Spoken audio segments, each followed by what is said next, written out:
We live in a fast-paced and hectic world where it's easy to feel overwhelmed, stressed, and out of control. How do you manage all the competing pressures without losing sense of yourself? How do you stay focused enough to not only plot a path, but follow it? Welcome to Master Your Life, a show that offers inspiration, insight, and intelligence, as well as success stories from many walks of life that can show you how you can control your own destiny. Our knowledgeable and entertaining host and her guests give practical advice that you can use every day in the quest to master your life. Now, here's your host, Leah Mattinson. Hi, everyone, and welcome to today's episode. I'm host Leah Mattinson, and thank you to each and every one of you from around this beautiful globe that has joined us for today's episode. Whether you're tuning in as a podcast or you want to come over and watch the video version of our presentation today, you can do that by coming to masteryourlife.ca. I'm welcoming once again to the show Dr. David Hardy. Dr. Dave, welcome to the show. Thank you. Yeah, good to be back. I love this. So yeah, some important topics today. So it is very important topics. And Dr. Dave is not just a naturopath, chiropractor, or functional neurologist, chiropractor, but he is also an educator and teacher. So for those of you who have missed sort of introductions to Dr. David Hardy on this show, I just want you to take a moment and write down his full name so that you can check out his program, The Hardy Brain, at thehardybrain.com. So .ca. .ca. Oh, look at see, I did it again. So write that down. So Dr. Dave and I are both .ca. So masteryourlife.ca, thehardybrain.ca. Thank you for that correction, Dave. Absolutely. So memory is not what we're talking about today. Today, what we're talking about is doctor-assisted suicide. And this is a really hot topic right now. I've been asked many times if I would write articles for this and do podcasts about it. And I've been really tentative about stepping into the water because, of course, it's a very dicey subject. But what I did feel like I could talk about now with ease and grace and certainty is that doctor-assisted suicide is around for what reason? Well, people must just feel awful. And when people feel awful, they want to take their lives. So whether that's physical pain, emotional pain, spiritual pain, whatever the pain is, things must have gotten so bad, or caretakers also look at the people who they're taking care of and go, man, this is a lot of work. I hate to say that, but that's how people talk. And so what I thought is we're going to talk today about how do you actually get feeling better so that you don't feel like you want to take your own life. And that this is really an important subject matter. And so Dr. Dave is both the educational perspective and the chiropractic and functional neurology perspective to bring to the table to talk about this very complex issue. So thanks for being willing to dive in and talk about it. So what's your perspective on this whole? My initial gut reaction is that if we're having this conversation, then I think we're doing a horrible job of taking care of patients. And especially ones that do have these chronic illnesses and everything else that, we do know that to some extent in a lot of these cases, it's going to be a progression of the disorder. And but what we're not talking about is how we can add quality of life, or hopefully add quality of life during this, and make it more sustainable for people and enjoyable for people. That even if you see the system starting to decline, if you're able to see some gains in your function and improvement, it's going to improve your psychological and physical health as well. And I think we really need to start focusing on the quality of life aspect to it as well, instead of just hammering away at the bad side of all of this. And there's so many debates and holes right now in healthcare. And of course, it's more called sick care. and that we're just dealing with people as this pathology instead of a person. And of course, that's come out several times now in the media and everything else. And it is a complex topic. And I look at all these new kind of aspects of health and longevity and rejuvenation and all these aspects that have been thrown out there that haven't really started to hit mainstream yet. And that gives me hope that, yeah, we can start taking care of people better and helping people with these horrible disorders out instead of leaving them hopeless and kind of, yeah, just trugging along with whatever disability and increased decline that they have in their daily lives, which is obviously maddening to them. Mm-hmm, mm-hmm. Yeah. And do you think there's really much difference between the person who chooses medically assisted suicide and the person who chooses to end their own life? Or do you think that sort of the mental health is in about the same state? Mental health has got to be in about the same state. Maybe in people who make more of a quick gut decision around it, are once again going more based on that horrible emotional feeling they have. Whereas maybe people who are starting to gather more information about assisted suicide or kind of doing it more of a logical approach that, yeah, if I reach this stage, then I think it's probably going to be time for me to check out. And I think it kind of becomes that end of life plan that all of us need to kind of contemplate and start to think about. Goes well past what a will does and all of those kind of uncomfortable conversations is, yeah, when am I going to state that I'm kind of beyond care? And that becomes the topic. And then I guess the education piece needs to be behind that as well. Okay, well, there is, of course, in the neurology world, a huge debate on what is actual brain death and when does that happen? And then, of course, scaling it back from kind of that consciousness being taken away is, okay, at what level of consciousness does a person have?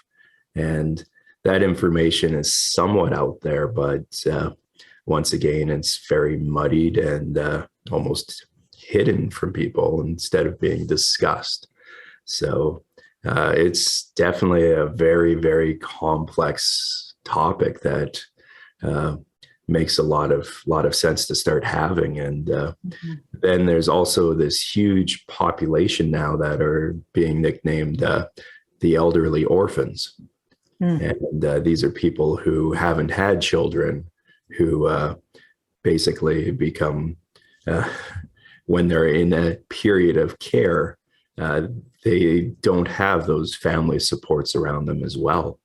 And I think in those cases too, the topics become a lot more confusing and really need to be addressed as how we as a society support our elderly, because family dynamics have changed so drastically and probably will continue to change drastically throughout the next decades as well.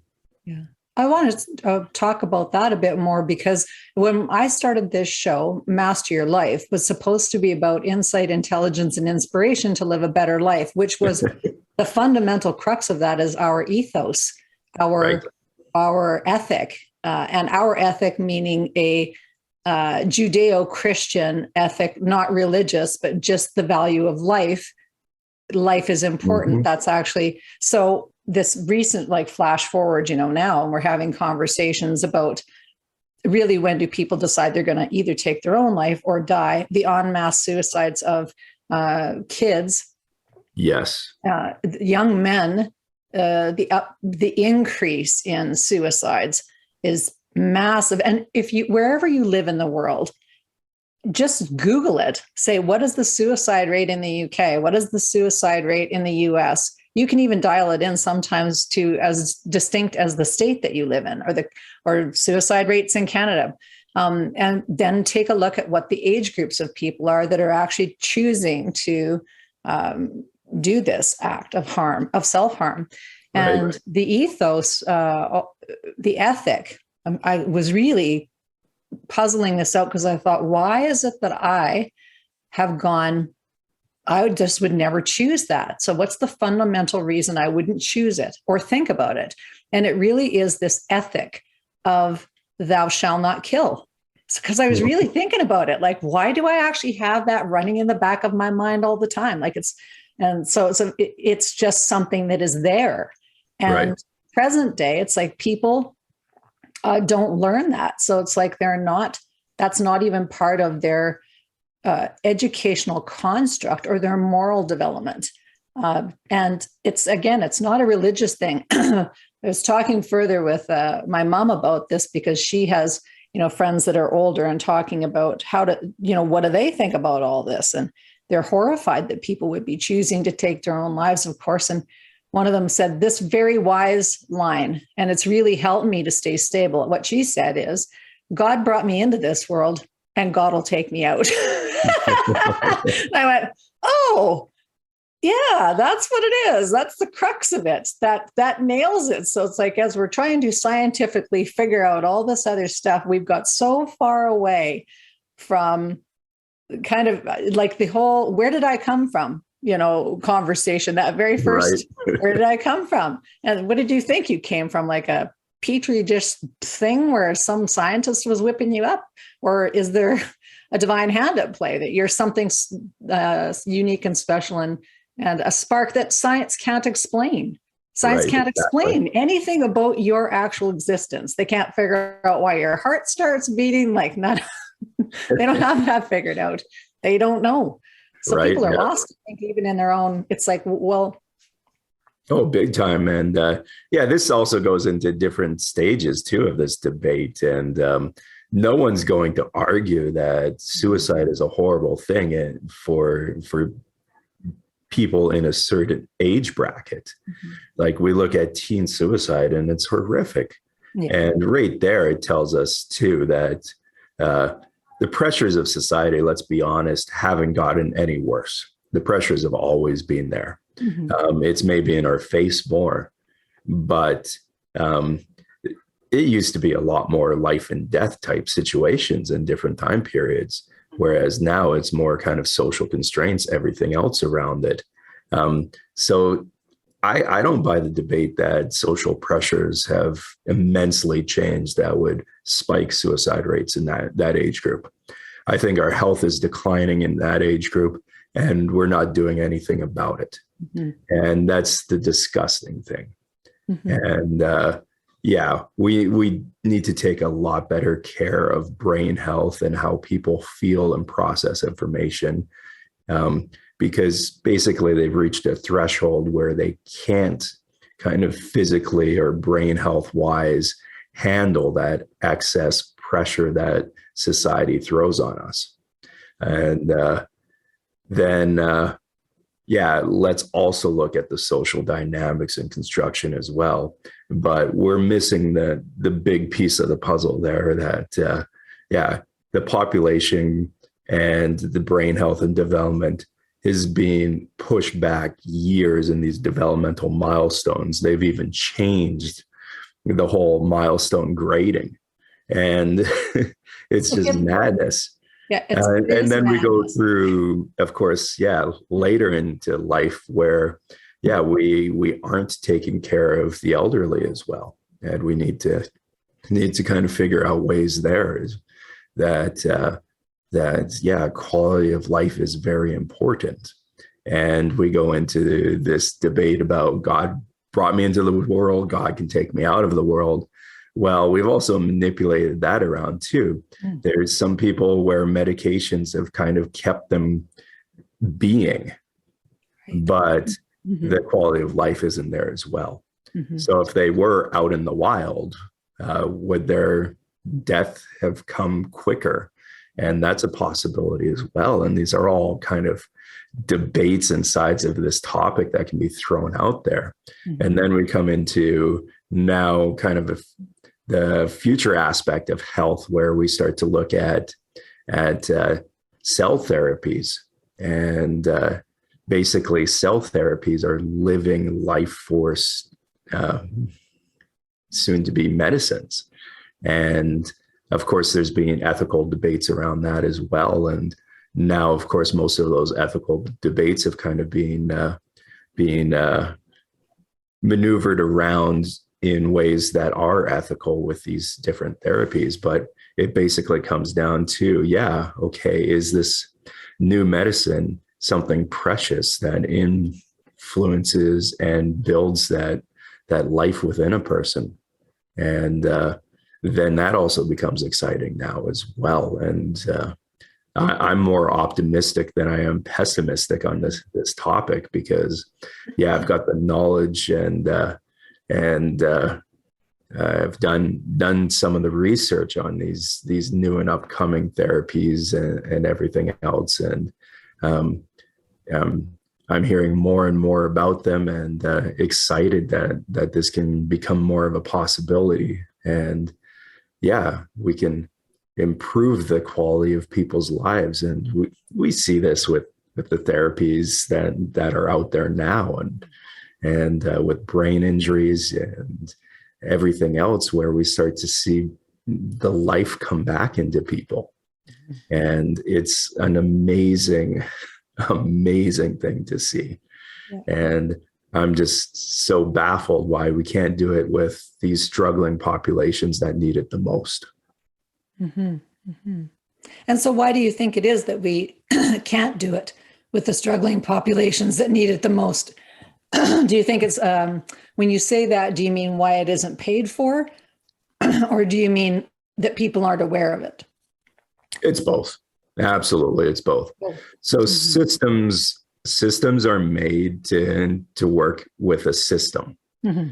And big bureaucracies are systems. And yeah, they maintain things. That's what they're supposed to do. But don't look at an established system to come up with innovative new ways of doing things, because that goes against the system. Mm-hmm. And we're in one of those transition periods where the system we've got with health or sick care was designed to take care of people who were sick, because those were the diseases and the problems of that time. And yeah, if you were suffering and riddled with pain, then having something to come in and mask that pain is absolutely cutting edge. Mm-hmm. And it's built up from there. And it's now being pushed into so many different realms where other therapies and modalities and treatments would have worked better. And it's kind of at that crossroads where we've got kind of this backlog now of all these things that could be out there, or that are kind of waiting to be developed more kind of market wise, that are kind of waiting for something to happen. Mm-hmm. And what that is I'm not sure. I'm not, definitely not in that pay grade where I would have that information. But what I do know is that, yeah, there are a lot of things coming down the pipeline that look extremely promising, and are starting to develop really good track records and efficacy that really are mind baffling, like, and good.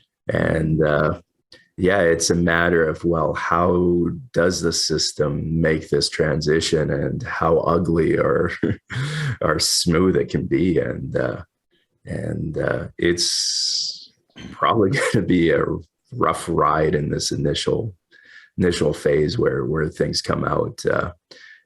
Disruption is not pretty, and we have to realize that these are basically some of the biggest businesses globally.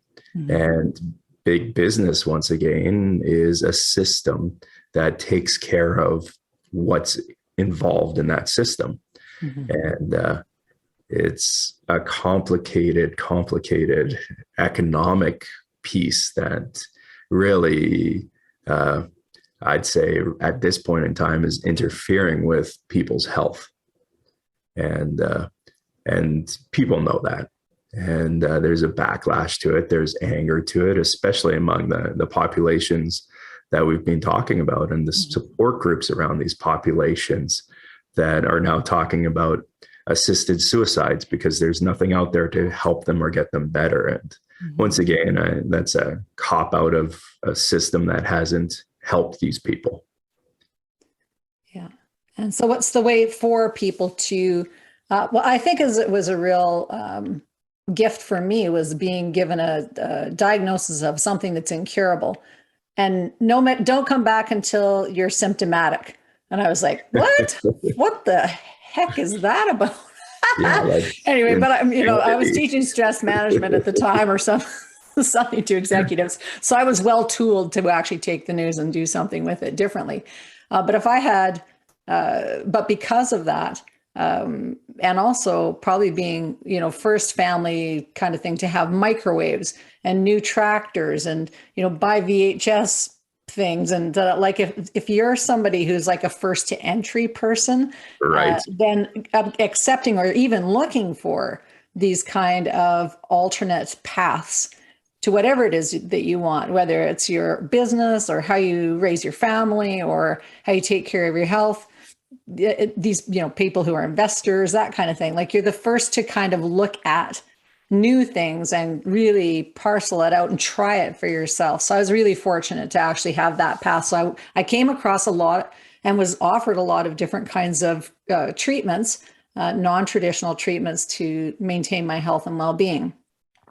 And some of them were, effective for me, and some of them were not effective for me. And I think that's speaks to why the big systems fail, is because they're trying to apply a one size fits all to everything, right? So, right, yeah.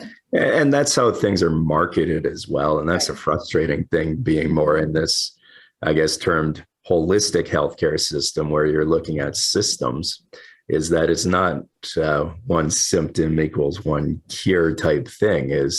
It's complicated. And that's the other great thing, I guess, about technology and where we're going with AI, is that there are different ways now of calculating multiple factors and variables. And that's been the problem in the research world forever, is that research is basically trying to take 1,000 variables and people and boiling it down to one or maybe two. And if you get past that, your research becomes way too complicated and it's unlikely to be published type thing or finished. Right. Yes. Whereas what's being ignored is that clinician aspect as well, where you're taking you're taking one person and multiple variables and boiling it down to that one person. So it's kind of a different contrast between the two. And then, of course, now, especially with what you mentioned in your own health journey, is that people have a lot of control over what they do and choices of things that will help them out. And some of those choices is doing it. And that becomes part of the puzzle as well. And that becomes very empowering to patients as well, is that now you're an active participant in your health versus being told and dictated, here's the plan. And yeah, definitely. So. And so what are some of the new future of healthcare sort of tools or modalities that you've seen people arming themselves with that are when they're coming in to see you or in discussions and conversations that you think, wow, that'd be interesting to check out more about? Yeah, the biggest is basically being able to track your own health and doing it in real time. And that becomes the most empowering thing, is because if you see it sliding back, then you're able to get back on track. Let's talk about a really simple example of this. And so, because Dave was a former rugby player, Dr. Hardy was formerly a rugby player. So I'm going to bet that you actually had to track your fitness from a very young age in one way, shape, or form. Yeah. And a lot about fitness is basically how you feel and how you're competing against others. And basically trying to make that team or beat out other people on the team. So that becomes basically that skill-based and performance aspect of it. And yeah, if you're an athlete, you see that all the time because the brain and nervous system is basically two things. It's speed and accuracy. Right. And in the academic world, let's not fool ourselves. It's speed and accuracy. So everything in the human body is how precise things can get, and then how quickly they work. Yeah. And I know there's been so much pushback about this too, because I'm thinking back to elementary school, and I've got grandkids now, and so just the oldest one's just starting in kind of grade 3. And because of the whole shenaniganifest with the COVID, there's, I don't know if they've actually been to gym much, but it used to be when you went to gym that you would actually prepare for this standardized fitness test.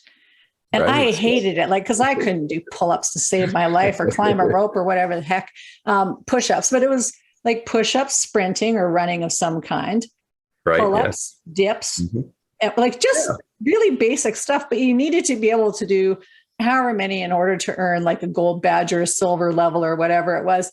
And I was pretty fit, but I could never do pull-ups. So I could just never get the whatever it was, the gold or the whatever it was. And I was like, God, I just can't do that thing, but I physiologically am not wired for it. But I didn't have parents that went, well, then we should just throw that all out and we shouldn't do any of it because you can't be successful at that. It was more like, well, what can you be successful at? Which is part of the problem now with tracking or trying anything, is that people, if you can't be successful at it, you don't want to do it. You don't want to participate. You don't want to compete in it. You don't want your kids to compete about anything, like all this bubble wrapping. And that's so it does the wrong attitude for both physical and mental health. Yeah. It's the complete wrong attitude. And getting over challenges is part of the resiliency and mental health that we've ignored. Yeah. And then, of course, in physical health, challenges are what builds it. And it's the complete wrong mentality, and we've got to get so far away from it. And the whole mentality of that, if we're not good at it, it's not worth doing, is wrong, because some of the things we're horrible at are what we need to do the most to build ourselves better. Like I couldn't dance well. I didn't have rhythm. Well, actually, now that I'm in this world, I'm like, I need that musicality and I need to build it because, this is a huge part of brain function and how things are in sync in these different areas. And it's something I struggled with. So, I need to start picking that up and develop it before my system in those areas, the weaker areas, start to decline quicker. And then we go into the no pain, no gain mentality versus the no pain, no pain, like you've mentioned before. And I just got my functional genomics test done. So a little different than other DNA tests. This is actually, how your genes are functioning, but what you can also do about it. And one of them was exercise tolerance. So looking at the genes that process all this. And one of the recommendations that they made for myself was that I should be doing more weight-bearing activities and less cardio. So the bike riding needs to change a little, maybe, hey? And doing Ironmans is probably not the best thing. Right. Doing them occasionally throughout my life, though, I would say are, because it pushed myself. But doing it daily for years would eventually start to break down my system. And it's right there in the DNA because, I don't process out these toxins as well. And I need need that aspect where I can heal and recover. And that becomes exciting because then it's individualized as well. And instead of just looking at, okay, go to CrossFit or do high intensity exercises, that's not there for everyone, or do these ultra events. And some people are genetically gifted for different things. Absolutely. And yes. We need to identify those and also nurture it, though, along the way. And the great thing about today and with everything going on is there's so many options. Mm-hmm. And this comes back to that pillar of health where it's about the patient. And I don't even kind of like using the word patient in that term. I like to use the word people. Right. It's about people seeing these and then making these decisions for themselves around what I like to do, what makes me feel better, and what's going to be sustainable that I'm going to enjoy for my life. Right. And it's going to be dynamic. It's going to change. And that's part of it as well. So it's definitely exciting that these are more available. And we just need to look through all the distractions right now and concentrate on our own health as this starts to unfold. So let's talk about that genomics test. So did you interview the person or the inventor of that? Yes, I interviewed the CEO for a DNA company, Kashif Khan. So he's extremely knowledgeable, and he also had the health journey of getting sick. And he was in this facility where office building where below them they were producing something that gave off chemicals, and he found out that genetically he didn't have the genes to process out chemicals like the rest, like his partner did. So his partner was fine and he's getting sick. And of course that goes into, well, what's wrong with you?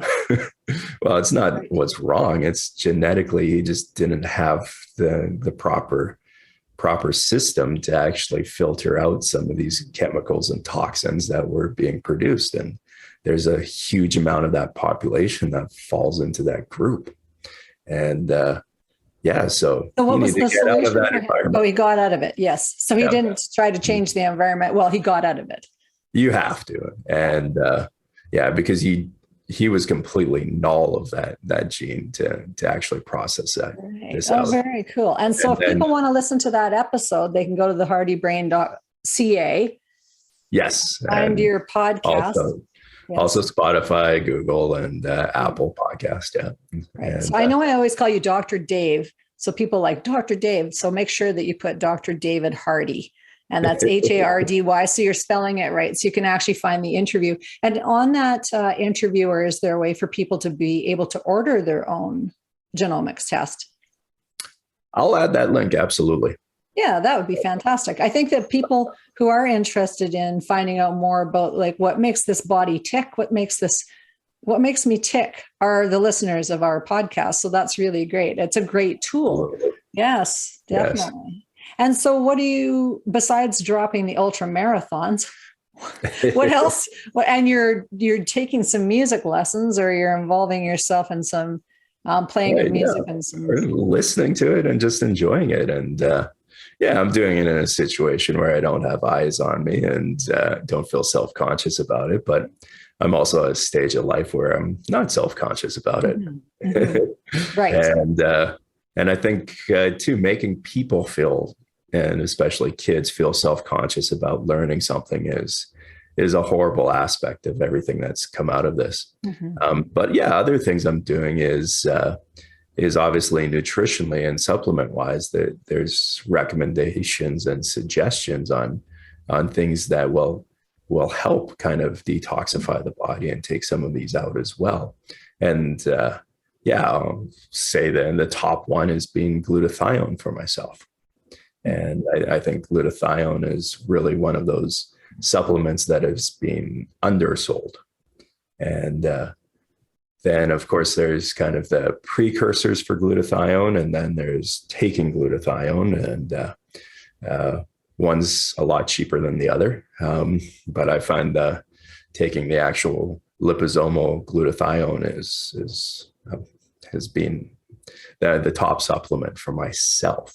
Mm. And it might be different for you, and it will be different for people.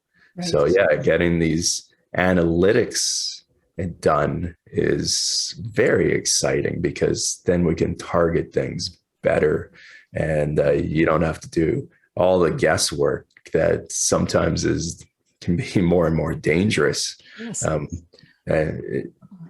Very hard to do. It's hard to do. I know when I got my genetic status there 14 years ago, I was looking at the best thing for brain health.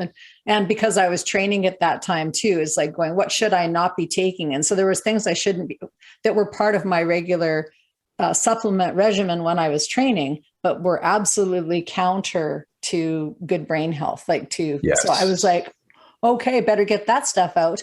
But it took a long time and a lot of research and trying to understand my own body. And even having access to the scientific research was difficult, because I'm not a doctor. And so I would have to hire people who were doctors to try and get, access to papers, because I really wanted to know like what was what was harmful, and keep that out and just have the good stuff in. So people go, aren't you being a little extreme? I'm like, I'd rather do this than be crazy. So that's what's on my horizon. I'm not that interested. Thanks. Yes, I'd rather be, the opposite of that. And so this is very empowering time, like the amount of time that I invested doing that and doing an assessment test. How long did it take for you to actually do the assessment? It's like a swab, isn't it? Oh, yeah. You spit in a tube. You spit in a tube. That's pretty fast unless you're dry. Yeah, it's extremely easy. So, you talk about exponential technology, and genetics has been one of these where it becomes cheaper and cheaper. And that's exciting realm too. And especially that this is happening and it's not mainstream yet. Right. And it's not mainstream yet. And it's cheap enough that you can spit in a tube and mail it off. Mm-hmm. It's mind blowing, the things that can happen and come out of all of this. Mm-hmm. And we even take something simple like heart rate and look at all the great technology that's come out with heart rate variability. And you now see like in these high competition sports, that a lot of these athletes during training will have a heart rate monitor on, and then also during games. And if it's not one of these stop-start sports, it's great that they're using that technology for performance. Mm-hmm. And it really becomes now, okay, healthcare is about performance and quality. Mm-hmm. And that's a whole new realm. And it's been what alternative practitioners have been preaching for forever. Right. Yeah. So come on over. And not that there isn't a place for allopathic medicine. I mean, if you're in a horrific vehicle accident, you don't want somebody who doesn't know how to sew your body back together doing that. So it's good to have these things, when we need them, but it's become so much the predominant, and because it's free, it's covered by most people's health care plan, but man, you get down the rabbit hole of taking some really nasty medications and trying to get off that stuff. And like, there's this group delusion now too, that really is that everybody is unwell. Everybody's unhealthy. Everybody is. And so it's kind of like we used to, when I was doing executive coaching, teach people that you will be most like the 5 people that you hang around the most. So it's really important to actually tend that group of people. And that includes the people who you watch on TV or who you listen to, or like, et cetera, et cetera. So if they're all out of shape, encouraging you to do crappy things, encouraging you to have bad behavior, those are not necessarily, the bright, shiny friends that you maybe want to have. So it is this flip over of going, looking at the people who are working in the healthcare field, how many of them are actually in reasonably decent shape? How many of them are actually really well? Like some really high functioning surgeons will be in really good shape, because the cost of them not being is astronomical, right? So they can't afford not to be, but many regular healthcare providers are really in horrible shape. And so again, that shouldn't be, it should be that you're looking for people who are encouraging you to be healthy and to understand your own health and wellness as deeply and nuanced as possible.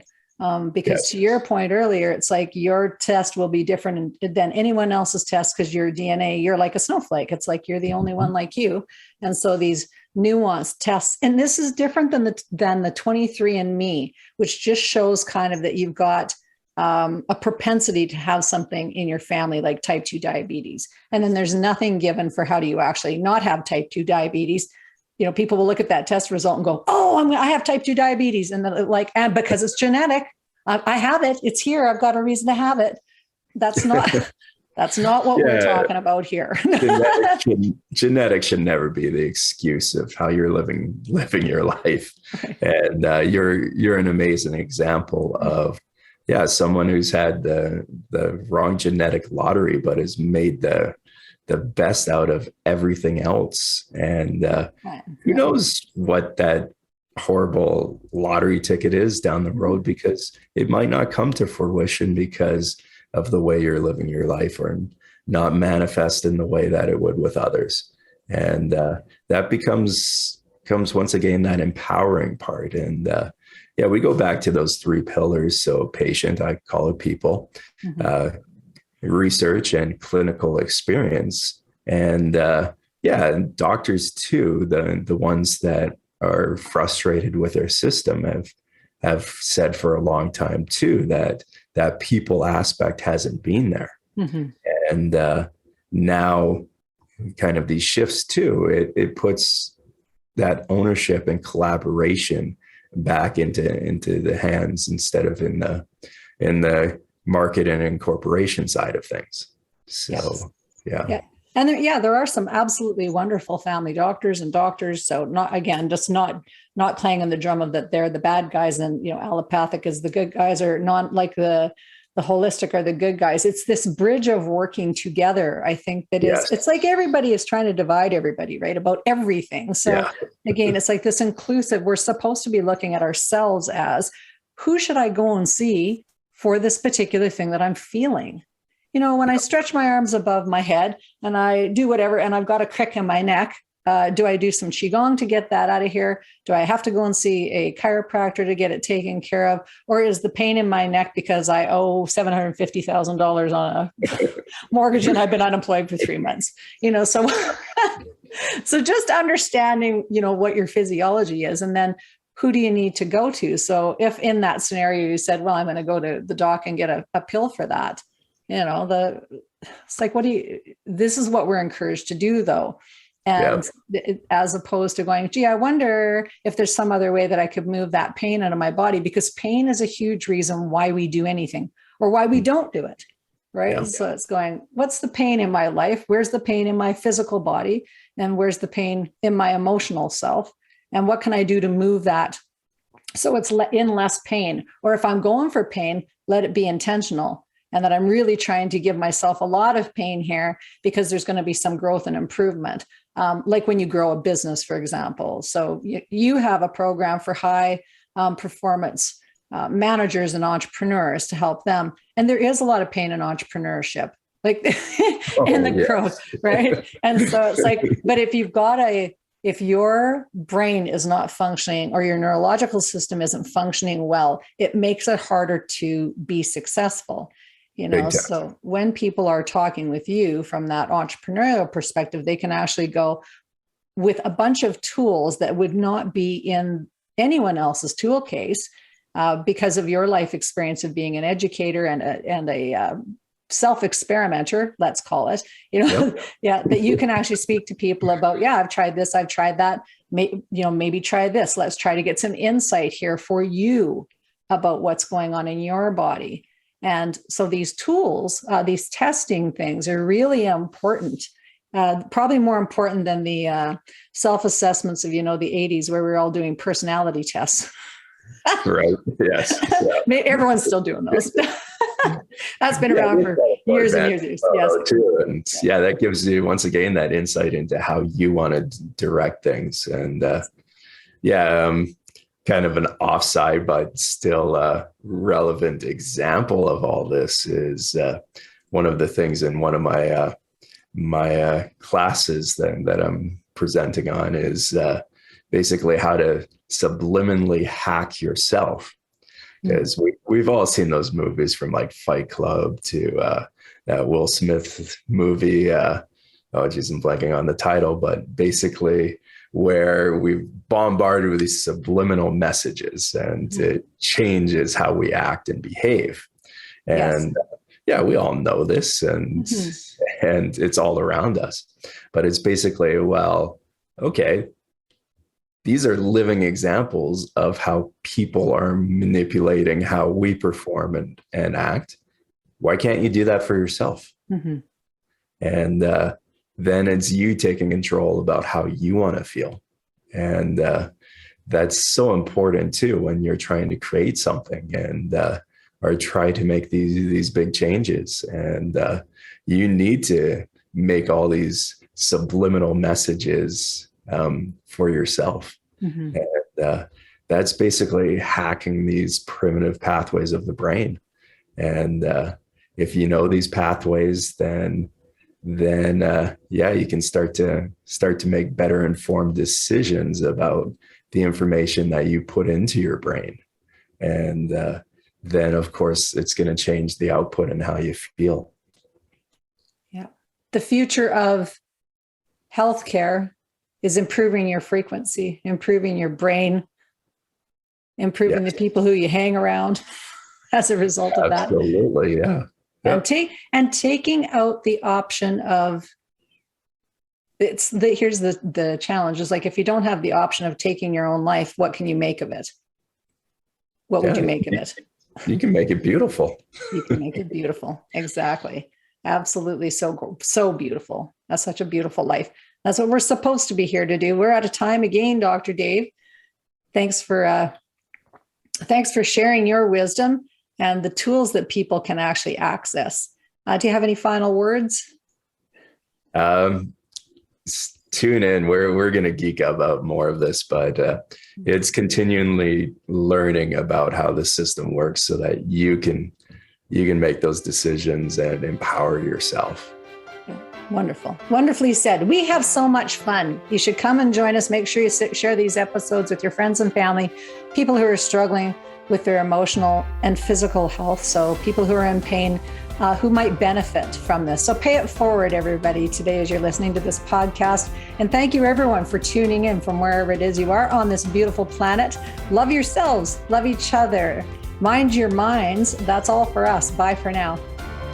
Thank you for being a part of our program today. Master Your Life is a presentation of Leah Mattinson Enterprises, Inc. Join us next time on Master Your Life, helping you to discover the very best of you.